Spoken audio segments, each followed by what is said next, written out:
Hello, Cardinals. We're going to talk about investigation 11.1 today, projecting climate change. Our focus question is, how can we use climate change projections to make decisions about our future?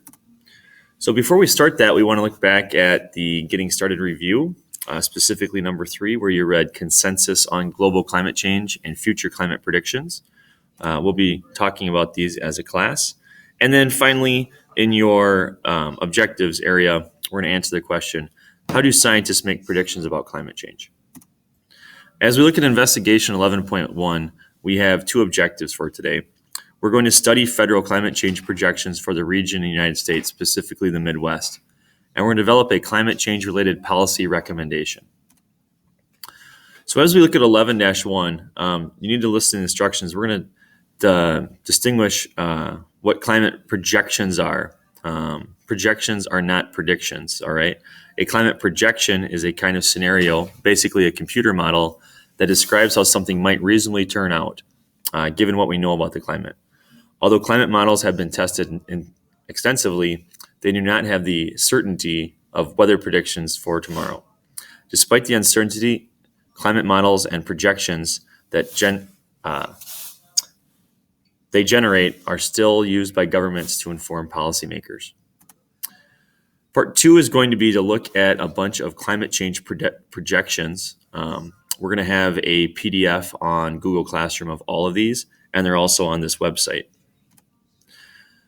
I'm going to go through all of these. We're going to talk about the projections, average change in temperatures by 2050, and you can see the map here says, the parts in red are going to be 5 degrees Fahrenheit warmer on average.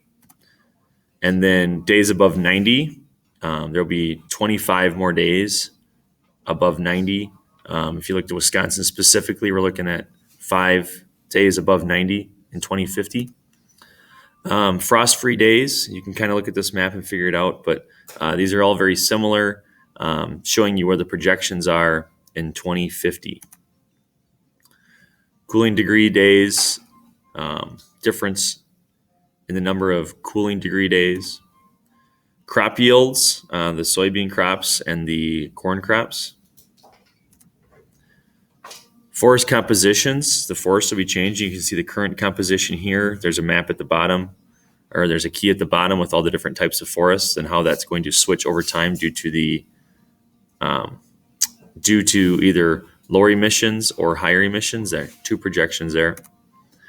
Health benefits from shorter trips, with 5 miles were eliminated. How we could change the world if we shorten trips. Precipitation, number of inches of rain. Number of days with heavy precipitation.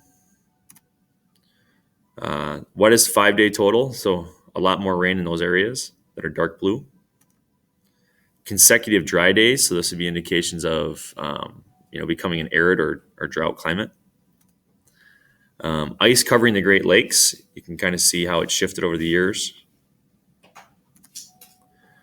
And the Midwest is a highly energy intensive economy with per capita emissions of greenhouse gases more than 20% higher than natural average.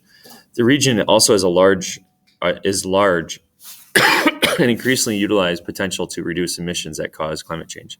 The Midwest depends on fossil fuels and coal for a lot of electricity. Part 3 today is going to be to answer questions about these graphs and how could you find where weather scientists who made these graphs are credible or not, and why is the range of these potential changes, why is there a range shown rather than just a single projection.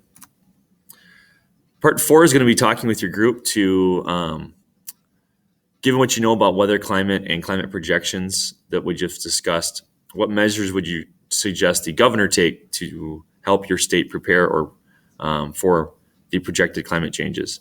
Be sure to make the recommendation or several areas of your state, waterfront, cities, lands, farms, and so on. If there are any recommendations that can apply to the whole state, make those too. And you're going to create a poster today that looks like this. At the top, you're going to create a central picture or word And then at the bottom, that's going to be your call to action, your description as to what you would recommend the governor would do. So our list of things to do today, 11-1, there are 5 steps.